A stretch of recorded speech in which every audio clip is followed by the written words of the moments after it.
First question से। First question है, Mrs world 2022 के खिताब किस भारतीय ने जीता है। दोस्तों यदि आपको पहले से किसी क्वेश्चन का आंसर पता है तो वीडियो को पॉज करके अपना आंसर भी लगा सकते हैं। तो दोस्तों सही आंसर हो जाएगा सरगम कौशल ने मिसेज वर्ल्ड 2022 का खिताब जीत लिया है। और ये भारतीय हैं तो ये कहाँ से बिलोंग करती हैं, ये जम्मू कश्मीर से बिलोंग करती हैं। इनकी उम्र कितनी है, तो ये 32 साल की हैं, ठीक है। और देखो दोस्तों इन्होंने ये खिताब कब जीता, तो 18 दिसंबर 2022 को इन्होंने ये खिताब जीता है, ठीक है। और हम बात करें कि भारत ने कितने साल के बाद ये खिताब जीता है, तो भारत ने 21 साल के बाद ये खिताब जीता है, ठीक है। किसने जीता है, तो भारत की बेटी सरगम कौशल ने ये खिताब जीत लिया है। नेक्स्ट क्वेश्चन है, पुरुष हॉकी वर्ल्ड कप 2023 के लिए हॉकी इंडिया का आधिकारिक साझेदार यानी कि ऑफिशियल पार्टनर किस कंपनी को बनाया गया है। सही आंसर हो जाएगा दोस्तों टाटा स्टील कंपनी के लिए सी ऑप्शन करेक्ट हो जाएगा। हम बात करें फैक्टों की, तो जो पुरुष हॉकी वर्ल्ड कप है 2023 में इसका आयोजन होना है, तो 13 जनवरी से 29 जनवरी 2023 तक इसका आयोजन किया जाएगा। और आयोजन कहाँ पर किया जाएगा, भुवनेश्वर के राउरकेला में इसका आयोजन किया जाएगा। और हम बात करें कि 2023 में इसका कौन सा एडिशन होगा, तो 15वां एडिशन, ठीक है। और टाटा स्टील लिमिटेड को हॉकी इंडिया का आधिकारिक साझेदार यानी कि ऑफिशियल पार्टनर बनाया गया है। नेक्स्ट वन की हम बात करें, नेक्स्ट क्वेश्चन है, भारत और कजाकिस्तान के बीच में संयुक्त सैन्य अभ्यास काजिंद 2022 का आयोजन किस राज्य में किया गया। तो दोस्तों याद रखना, जो काजिंद सैन्य अभ्यास है इसका आयोजन भारत और कजाकिस्तान देश की सेना के बीच में किया जाता है, ओके। और 2022 में इसका आयोजन जो है भारत में किया गया और भारत के मेघालय राज्य में किया गया और मेघालय के उमरोई में इसका आयोजन किया गया। आयोजन कब से कब तक किया गया है, तो 15 से 18 दिसंबर तक इसका आयोजन किया गया। हम बात करें इस सैन्य अभ्यास का 2022 में कौन सा संस्करण है, तो इसका 6वां संस्करण है, ओके। ये 3-4 मैंने बातें आपको बताई हैं, ये सारी बातें आपको याद रखना है। नेक्स्ट क्वेश्चन है, हाल ही में डीआरडीओ ने भारत के पहले बिना पायलट के उड़ने वाले लड़ाकू विमान का सफल परीक्षण कहाँ किया है। सही आंसर हो जाएगा दोस्तों कर्नाटक में, और कर्नाटक के चित्रदुर्ग में स्थित एरोनॉटिकल टेस्ट रेंज में इसका सफल परीक्षण किया गया है। नेक्स्ट क्वेश्चन है दोस्तों, हाल ही में single use plastic Y bank योजना को किस राज्य की सरकार ने शुरू किया है। Single use plastic Y bank योजना, ये योजना जो है ये शुरू करी है हिमाचल प्रदेश ने, ठीक है। और हम बात करें कि सिंगल यूज प्लास्टिक के उपयोग पर प्रतिबंध लगाने के लिए ये योजना शुरू करी है हिमाचल प्रदेश ने। नेक्स्ट क्वेश्चन है, किस देश के शोधकर्ताओं ने अंतरिक्ष में ही उपग्रह को नष्ट करने के लिए रिलेटिविस्टिक क्लाइस्ट्रेन एम्पलीफायर नामक एक लेजर हथियार डेवलप कर लिया है। तो दोस्तों ये काफ़ी इंपॉर्टेंट क्वेश्चन है। देखिए दोस्तों चाइना देश ने, ठीक है, चाइना देश के जो शोधकर्ता हैं इन्होंने अंतरिक्ष में ही जो उपग्रह होते हैं इनको नष्ट करने के लिए एक लेज़र हथियार डेवलप कर लिया है। इस लेज़र हथियार का नाम क्या है, इसको शॉर्ट में RKA कहा जाएगा और इसका नाम है रिलेटिविस्टिक क्लाइस्ट्रेन एम्पलीफायर, ओके। किसने डेवलप किया है, चाइना देश ने। नेक्स्ट हमारा क्वेश्चन है दोस्तों, हिमाचल प्रदेश के नए मुख्यमंत्री कौन बन गए हैं। तो दोस्तों हिमाचल प्रदेश के जो न्यू CM हैं ये सुखविंदर सिंह सुक्खू बन गए हैं, बी ऑप्शन करेक्ट हो जाएगा। हम बात करें हिमाचल प्रदेश की, तो हिमाचल प्रदेश की 2 राजधानियां हैं, एक तो ग्रीष्मकालीन राजधानी है ये शिमला है और दूसरी शीतकालीन राजधानी है ये धर्मशाला है। नए CM बन गए हैं सुखविंदर सिंह सुक्खू और ये कौन से नंबर के CM बने हैं हिमाचल प्रदेश के, तो ये 15वें नंबर के CM बने हैं। और ये किस पार्टी से CM बने हैं, तो कांग्रेस पार्टी से। हिमाचल प्रदेश के गवर्नर हैं राजेंद्र विश्वनाथ अर्लेकर। इसी क्रम में एक और क्वेश्चन आपके एग्जाम में पूछा जाएगा, हिमाचल प्रदेश के प्रथम उप मुख्यमंत्री यानी कि डिप्टी CM कौन बने हैं। सही आंसर हो जाएगा दोस्तों मुकेश अग्निहोत्री। नेक्स्ट वन की हम बात करें, देश की पहली कागज रहित अदालत यानी कि पेपरलेस कोर्ट कौन सी बनी है। सही आंसर हो जाएगा दोस्तों केरला की जो हाई कोर्ट है ये देश की पहली पेपरलेस कोर्ट बनी है। नेक्स्ट क्वेश्चन है दोस्तों, हाल ही में प्रसिद्ध व्यक्तित्व कमाल खान का 61 वर्ष की आयु में निधन हो गया है, वह कौन थे। दोस्तों कमाल खान ये प्रसिद्ध पत्रकार थे, ए ऑप्शन करेक्ट हो जाएगा। हम बात करें कि इनका दिल का दौरा पड़ने की वजह से और 61 साल की आयु में निधन हो गया है। ठीक है, किसका? कमाल खान का। ये एनडीटीवी के एग्जीक्यूटिव एडिटर थे और पत्रकारिता में शानदार योगदान के लिए इनको गणेश शंकर विद्यार्थी पुरस्कार से भी सम्मानित किया गया था और दो साबित होगी। नेक्स्ट क्वेश्चन है दोस्तों, हाल ही में उष्णकटिबंधीय तूफान मैगी ने किस देश को प्रभावित किया? उष्णकटिबंधीय तूफान मैगी ने प्रभावित किया फिलीपींस देश को। नेक्स्ट वन की हम बात करें और किस क्रिकेटर को मालदीव की सरकार के द्वारा प्रतिष्ठित स्पोर्ट आइकन 2022 पुरस्कार से सम्मानित किया गया? तो देखो दोस्तों, मालदीव की सरकार ने स्पोर्ट आइकन 2022 पुरस्कार से सम्मानित किया है किसी भारतीय क्रिकेटर को। ठीक है, तो ये क्वेश्चन इंपॉर्टेंट हो जाता है। उनका नाम क्या है? सुरेश रैना उनका नाम है। नेक्स्ट क्वेश्चन है दोस्तों, पेरू की पहली महिला राष्ट्रपति कौन बन गई हैं? मोस्ट इंपॉर्टेंट क्वेश्चन है। कौन बन गए हैं दोस्तों? ये बन गई हैं Dina Boluarte. A option correct हो जाएगा। यहां पर हम बात कर रहे हैं पेरू की, तो ये दक्षिण अमेरिका महाद्वीप में स्थित है। ओके, हम बात करें कि इसकी राजधानी क्या है, तो लीमा पेरू की राजधानी है। और करेंसी की बात करेंगे तो सोल जो है ये पेरू की करेंसी है। नेक्स्ट क्वेश्चन है, हाल ही में नाबार्ड के नए अध्यक्ष कौन बन गए हैं? दोस्तों, नाबार्ड और इसके जो न्यू चेयरमैन हैं ये केवी साजी बन गए हैं। बी ऑप्शन करेक्ट हो जाएगा। दोस्तों, हम बात करें नाबार्ड की तो इसका फुल फॉर्म क्या होता है? National bank of agriculture and rural development इसका फुल फॉर्म होता है। इसकी स्थापना 1982 में करी गई थी। हेडक्वार्टर मुंबई में है। इसके न्यू चेयरमैन केवी साजी बन गए हैं। नेक्स्ट क्वेश्चन है दोस्तों, 22वें विधि आयोग के नए अध्यक्ष कौन बने हैं? सही आंसर हो जाएगा दोस्तों, ऋतुराज अवस्थी नए अध्यक्ष बने हैं 22वें भारतीय विधि आयोग के। ओके, और हम बात करें कि 21वें विधि आयोग के अध्यक्ष कौन थे, तो न्यायमूर्ति डॉक्टर बलबीर सिंह चौहान थे। और एक क्वेश्चन पूछा जाता है कि प्रथम भारतीय विधि आयोग के अध्यक्ष कौन थे, तो MC शीतलवाड़ जो हैं ये प्रथम भारतीय विधि आयोग के अध्यक्ष थे। नेक्स्ट क्वेश्चन है, स्विट्जरलैंड देश ने किस भारतीय को अपना मैत्री दूत यानी कि फ्रेंडशिप एम्बेसडर बनाया है? दोस्तों, ये भी इंपॉर्टेंट क्वेश्चन है। किसके लिए बनाया है? नीरज चोपड़ा के लिए। बी ऑप्शन करेक्ट हो जाएगा। नेक्स्ट क्वेश्चन है, हाल ही में किस देश ने भारत की आज़ादी की 75वीं वर्षगांठ पर 75 छात्रवृत्तियों को शुरू किया है?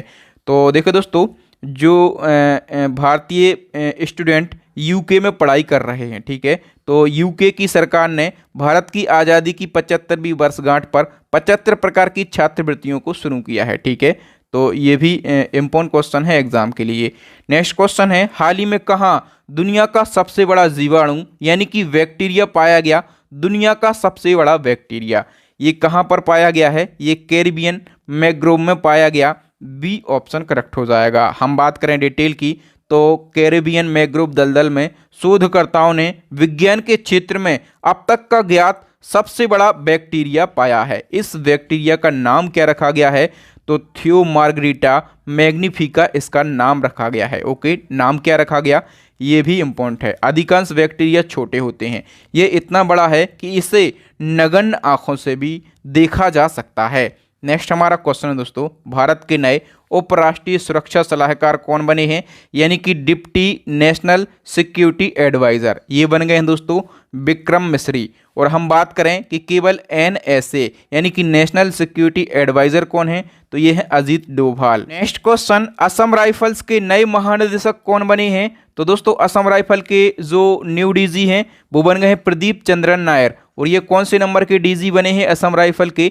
तो 21वीं नंबर के बने हैं। और एक और बात याद रखना है असम राइफल से कि असम राइफल जो है ये भारत की सबसे पुरानी पैरामिलिट्री फोर्स है। अब ये सबसे पुरानी पैरामिलिट्री फोर्स है, तो इसकी स्थापना कब की गई थी? 1835 में। और हम बात करें इसका हेडक्वार्टर कहाँ पर स्थित है, तो इसका हेडक्वार्टर जो है ये शिलोंग में स्थित है। नेक्स्ट हमारा क्वेश्चन दोस्तों, नवंबर 2022 में कौन उत्तराखंड के ब्रांड एम्बेसडर बने हैं? उत्तराखंड के ब्रांड एम्बेसडर जो हैं ये प्रसून जोशी बने हैं। नेक्स्ट हमारा क्वेश्चन है दोस्तों, हाल ही में किस भारतीय GI प्रोडक्ट को यूरोपीय आयोग के द्वारा GI टैग मिलेगा? इसका सही आंसर हो जाएगा दोस्तों, कांगड़ा की चाय को यूरोपीय आयोग के द्वारा जीआई टैग दिया जाएगा। हम डिटेल की बात कर लेते हैं तो ये कांगड़ा की चाय जो है ये हिमाचल प्रदेश की चाय है, ठीक है, और जल्द ही यूरोपीय आयोग के द्वारा इसको यूरोपीय बाजार में प्रवेश करने का अवसर प्राप्त होगा और जीआई टैग भी दिया जाएगा, ठीक है। याद रखना, जो कांगड़ा की चाय है इसको अपने देश में कब जीआई टैग मिला था, तो 2005 में इसको भारत के अंदर जीआई टैग दिया गया था, ठीक है, और अब इसके लिए यूरोपीय आयोग भी जीआई टैग प्रदान करेगा। नेक्स्ट क्वेश्चन है, हाल ही में लॉन्च पुस्तक समाज सरकार बाजार की लेखिका कौन है? पुस्तक का नाम क्या है? समाज सरकार बाजार, और इसकी लेखिका है Rohini Nilekani. C option correct हो जाएगा। नेक्स्ट हमारा क्वेश्चन है, किस राज्य की इडुमिस्पी वस्त्रों को जीआई टैग दिया गया? इडुमिस्पी वस्त्र, इनको जीआई टैग दिया गया है। ये कहाँ के वस्त्र हैं दोस्तों? ये अरुणाचल प्रदेश के वस्त्र हैं। सी ऑप्शन करेक्ट हो जाएगा। नेक्स्ट क्वेश्चन, अक्टूबर 2022 में किस राज्य ने अनुसूचित जनजातियों यानी कि एसटी के लिए शिक्षा और रोजगार के क्षेत्र में आरक्षण 6% से बढ़ाकर 10% कर दिया है? तो किसने कर दिया है? तेलंगाना राज्य में। ओके, और हम बात करें कि अब अभी तक तेलंगाना में टोटल 50% आरक्षण हुआ करता था। अब एसटी के लिए 4% आरक्षण और बढ़ गया है। तो तेलंगाना में अब कितने परसेंट आरक्षण हो गया है टोटल? तो 54% आरक्षण हो गया है। ओके, नेक्स्ट वन की हम बात करें, अंबेडकर आ लाइफ पुस्तक के लेखक कौन है? सही आंसर हो जाएगा दोस्तों शशि थरूर इस पुस्तक के राइटर हैं। ये इंपॉर्टेंट क्वेश्चन है। और दोस्तों ये जो पुस्तक है ये डॉक्टर भीमराव अंबेडकर के संघर्षों पर आधारित है। नेक्स्ट क्वेश्चन है, under 20 women's wrestling world championship में भारतीय कुश्ती टीम ने कितने पदक जीते हैं? सही आंसर हो जाएगा दोस्तों 16 पदक जीते हैं। हम डिटेल की बात कर लेते हैं तो जो under 20 women's wrestling world championship है इसका आयोजन किया गया बुल्गारिया की राजधानी सोफिया में, और इसमें भारतीय कुश्ती टीम ने टोटल 16 पदक जीते हैं। इन 16 में से 1 गोल्ड है, 4 सिल्वर हैं और 11 ब्रॉन्ज हैं, ठीक है। इस प्रतियोगिता में पहला गोल्ड मेडल जो है ये महिला पहलवान अंतिम पंघाल ने जीता। नेक्स्ट वन की हम बात करें और नेक्स्ट क्वेश्चन है, देश का कौन सा राज्य पहला हर घर जल प्रमाणित राज्य बन गया है? हर घर जल प्रमाणित राज्य ये बन गया है दोस्तों गोवा। डी ऑप्शन करेक्ट हो जाएगा। नेक्स्ट और इम्पोर्टेंट क्वेश्चन है, किस राज्य के सीएम ने दही हांडी को राज्य का आधिकारिक खेल बनाने की घोषणा की है? तो दही हांडी जो है ये किस राज्य का आधिकारिक खेल बनेगा? महाराष्ट्र का, और इसकी घोषणा जो है महाराष्ट्र के सीएम एकनाथ शिंदे ने कर दी है। नेक्स्ट क्वेश्चन है, यूएन का नया जलवायु प्रमुख किसे नियुक्त किया गया है? दोस्तों सही आंसर हो जाएगा साइमन स्टील के लिए यूएन का नया जलवायु प्रमुख नियुक्त किया गया है। जो साइमन स्टील हैं ये कहाँ के हैं? तो ये ग्रेनेडा के हैं। कहाँ के? ग्रेनेडा के। नेक्स्ट हमारा क्वेश्चन है दोस्तों, द्विपक्षीय सैन्य अभ्यास विनवेक्स 2022 भारत और किस देश के बीच में आयोजित हुआ है? विनवेक्स 2022 ये अपने देश भारत और वियतनाम के बीच में आयोजित हुआ है। ओके, और हम बात करें कि इसका आयोजन कहाँ पर किया गया, क्योंकि आयोजन पूछा जाता है तो आयोजन किया गया है भारत में, और भारत के हरियाणा राज्य में इसका आयोजन किया गया, और हरियाणा के भी चंडी मंदिर स्थान पर, कहाँ पर? चंडी मंदिर स्थान पर इसका आयोजन किया गया है। ओके, और हम बात करें यदि इसके एडिशन की संस्करण की तो 2022 में इसका कौन सा संस्करण है? तीसरा संस्करण है। नेक्स्ट क्वेश्चन है, खारे पानी से जलने वाली देश की पहली लालटेन का नाम क्या है जिसका अनावरण केंद्रीय मंत्री जितेंद्र सिंह ने किया है? तो देखो दोस्तों, केंद्रीय मंत्री जितेंद्र सिंह ने खारे पानी से जलने वाली देश की पहली लालटेन का अनावरण किया है। इस लालटेन से एलईडी बल्ब को जलाने के लिए समुद्र के पानी का उपयोग किया गया, और इस लालटेन का नाम क्या रखा गया है? इसका नाम रखा गया है रोशनी। बी ऑप्शन करेक्ट हो जाएगा। नेक्स्ट क्वेश्चन है, केंद्र सरकार ने किस वर्ष तक भारतीय रेलवे द्वारा खाली भूमि पर 20 गीगावाट सौर ऊर्जा संयंत्रों की स्थापना का लक्ष्य रखा है? तो रेलवे द्वारा जो खाली भूमि है वहाँ पर 20 गीगावाट सौर ऊर्जा संयंत्रों की स्थापना करी जाएगी। इसका लक्ष्य केंद्र सरकार ने रखा है 2030 तक। वी ऑप्शन करेक्ट हो जाएगा। नेक्स्ट क्वेश्चन है, किस संस्थान ने बैक्टीरिया और यूरिया की मदद से मंगल ग्रह की मिट्टी से ईंटें बनाने का तरीका विकसित कर लिया है? किसने विकसित कर लिया है दोस्तों? इसरो ने। बी ऑप्शन करेक्ट हो जाएगा। नेक्स्ट क्वेश्चन है, हाल ही में पीएम ने प्रतिवर्ष किस तारीख को नेशनल स्टार्टअप डे के रूप में मनाने की घोषणा की है? तो नेशनल स्टार्टअप डे ये कब मनाया जाएगा हर साल? तो ये 16 जनवरी को मनाया जाएगा। इसके बारे में हम कुछ फैक्टों को जान लेते हैं। तो हाल ही में पीएम नरेंद्र मोदी जी ने पूरे भारत में प्रतिवर्ष 16 जनवरी को राष्ट्रीय स्टार्टअप दिवस यानी कि नेशनल स्टार्टअप डे के रूप में मनाने की घोषणा करी है। इस दिवस को मनाने का उद्देश्य क्या है? तो स्टार्टअप के कल्चर को भारत के दूर दराज के इलाकों तक पहुंचाना। ओके। और दोस्तों स्टार्टअप है क्या एक्चुअल में? तो किसी भी व्यवसाय को, किसी भी बिजनेस को नए तरीके से करना या नया काम काज शुरू करना जिसमें कुछ लोग साथ मिलकर कंपनी की नींव रखते हैं, जिसे इनक्यूबेशन कहते हैं। नेक्स्ट वन की हम बात करें, हाल ही में अंबिका राव का निधन हो गया है। वह कौन थी? दोस्तों अंबिका राव जो हैं ये प्रसिद्ध अभिनेत्री थी और ये मलयालम अभिनेत्री थी। कहाँ की? ये मलयालम अभिनेत्री थी। नेक्स्ट क्वेश्चन है दोस्तों, ऑक्सीजन सिलेंडर के बिना ही माउंट एवरेस्ट पर चढ़ाई करने वाली पहली भारतीय महिला कौन बन गई हैं? बिना ऑक्सीजन के। सही आंसर क्या हो जाएगा दोस्तों? प्याली बसाक बन गई हैं। और हम बात करें कि ये कहाँ से बिलोंग करती हैं, तो ये वेस्ट बंगाल से बिलोंग करती हैं। नेक्स्ट हमारा क्वेश्चन है दोस्तों, वैश्विक भुखमरी सूचकांक 2022 में भारत कौन से स्थान पर रहा है? दोस्तों भुखमरी की हम बात करें तो भुखमरी के मामले में भारत जो है ये 107वें स्थान पर रहा है। ठीक है। और देखिए दोस्तों ये जो सूचकांक है ये 2022 में 121 देशों पर जारी किया गया और 121 देशों में से अपना देश भारत 107वें स्थान पर रहा है। हम बात करें कि इस इंडेक्स में सबसे अंतिम पायदान पर कौन सा देश रहा है, तो यमन देश अंतिम पायदान यानी कि 121वें स्थान पर ही रहा है। नेक्स्ट क्वेश्चन है, केंद्र सरकार ने किस वर्ष तक सड़क दुर्घटनाओं से होने वाली मौतों को 50% तक कम करने का लक्ष्य रखा है? तो सही आंसर क्या हो जाएगा दोस्तों? 2024 तक, यानी कि ए ऑप्शन हमारा करेक्ट आंसर हो जाएगा। नेक्स्ट वन की हम बात करेंगे, सीएनजी से चलने वाला भारत का पहला ट्रैक्टर किसने लॉन्च किया है? दोस्तों सीएनजी से चलने वाला भारत का पहला ट्रैक्टर जो है ये नितिन गडकरी ने लॉन्च किया है। ठीक है। नितिन गडकरी कौन है? तो ये सड़क परिवहन और राजमार्ग मंत्री हैं। नेक्स्ट क्वेश्चन है, पीएम नरेंद्र मोदी जी के नए सलाहकार कौन बने हैं? सही आंसर हो जाएगा दोस्तों तरण कपूर जो हैं ये पीएम मोदी जी के न्यू एडवाइजर बने हैं। नेक्स्ट क्वेश्चन है, महात्मा गांधी राष्ट्रीय ग्रामीण रोजगार गारंटी योजना इसको मनरेगा कहा जाता है, तो मनरेगा के नए लोकपाल कौन बन गए हैं? सही आंसर हो जाएगा एनजे ओझा मनरेगा के नए लोकपाल बन गए हैं।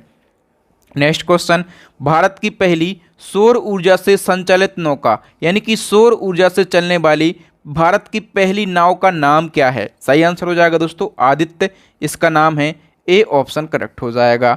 नेक्स्ट वन की हम बात करें तो राष्ट्रीय ई विधान एप्लीकेशन कार्यक्रम के माध्यम से पेपरलेस मोड में विधानसभा सत्र आयोजित करने वाला भारत का पहला राज्य कौन सा बना है?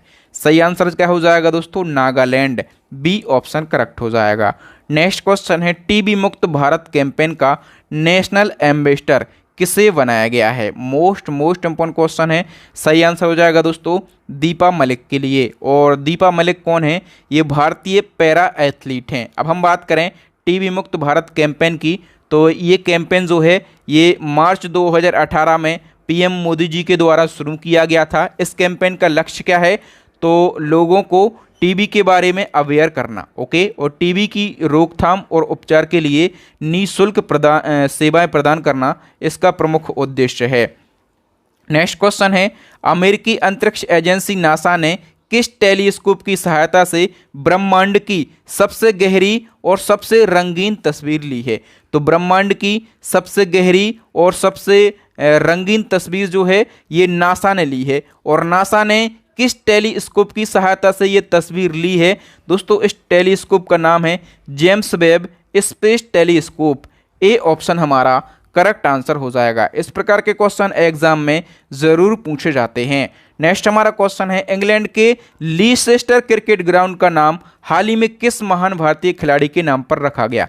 इंग्लैंड में एक स्टेडियम है लीसेस्टर क्रिकेट ग्राउंड। ओके। और इसका नाम बदला गया है और इसका नाम किसी भारतीय खिलाड़ी के नाम पर रखा गया है। किसके नाम पर रखा गया है? सुनील गावस्कर के नाम पर। और दोस्तों यदि आपको क्वेश्चन का लेवल और मेरे पढ़ाने का तरीका, कंटेंट की क्वालिटी अच्छी लग रही हो तो प्लीज़ वीडियो को लाइक ज़रूर किया करें। आपका लाइक ही हमें मोटिवेट करता है और आपके जो पॉजिटिव कमेंट होते हैं कि आपको वीडियो कैसा लग रहा है, मेरी मेहनत कैसी लग रही है, ये हमें अंदर से एनर्जी भरते रहते हैं। ओके, तो लाइक करें, कमेंट करें और इस वीडियो को शेयर भी करें। नेक्स्ट क्वेश्चन है, ग्लोबल जेंडर गैप इंडेक्स 2022 में भारत विश्व में कौन से स्थान पर रहा है? सही आंसर हो जाएगा दोस्तों 135वें स्थान पर। बी ऑप्शन हमारा करेक्ट आंसर हो जाएगा। देखिए दोस्तों, हाल ही में विश्व आर्थिक मंच के द्वारा ग्लोबल जेंडर गैप इंडेक्स 2022 जारी किया गया और ये टोटल 146 देशों में जारी किया गया और 146 देशों में से भारत 135वें स्थान पर रहा है। टॉप 3 देशों की बात करें तो आइसलैंड पहले स्थान पर है, फिनलैंड दूसरे स्थान पर है, जो नॉर्वे है ये तीसरे स्थान पर है। नेक्स्ट क्वेश्चन है, हाल ही में कहाँ की संसद ने तनुजा नेसरी को आयुर्वेद रत्न पुरस्कार से सम्मानित किया है? दोस्तों तनुजा नेसरी जो हैं ये भारतीय हैं, ठीक है, और ये अखिल भारतीय आयुर्विज्ञान संस्थान की कौन है? निदेशक हैं, यानी कि कौन है? डायरेक्टर हैं। ओके, और इनको ब्रिटेन की संसद ने, कहाँ की संसद ने? ब्रिटेन की संसद ने आयुर्वेद रत्न पुरस्कार से सम्मानित किया है। नेक्स्ट क्वेश्चन है, किस भारतीय बल्लेबाज ने वनडे में सबसे तेज दोहरा शतक लगाया है? दोस्तों वनडे में सबसे तेज दोहरा शतक जो है ये ईशान किशन ने लगाया है। सी ऑप्शन करेक्ट हो जाएगा। हम सभी फैक्टों को डिस्कस कर लेते हैं। तो भारतीय टीम के ओपनर बल्लेबाज हैं ईशान किशन और इन्होंने 10 दिसंबर 2022 को बांग्लादेश के खिलाफ सबसे तेज दोहरा शतक लगाया है। इन्होंने 126 बॉल में 200 रन बना लिए। ओके, और इन्होंने इस पारी में टोटल कितने रन बनाए थे? 210 रन बनाए थे। और इससे पहले ये रिकॉर्ड किसके पास में था? तो वेस्ट इंडीज के खिलाड़ी क्रिस गेल के पास में ये रिकॉर्ड था। इन्होंने 2015 में जिम्बाब्वे के खिलाफ 138 गेंदों में ही दोहरा शतक बना लिया था, लेकिन Chris Gayle. Next and last question challenging question है, इसका आंसर आपको कमेंट सेक्शन में कमेंट करके बताना है। पुस्तक भारत के प्रधानमंत्री देश दशा और दिशा के लेखक कौन है?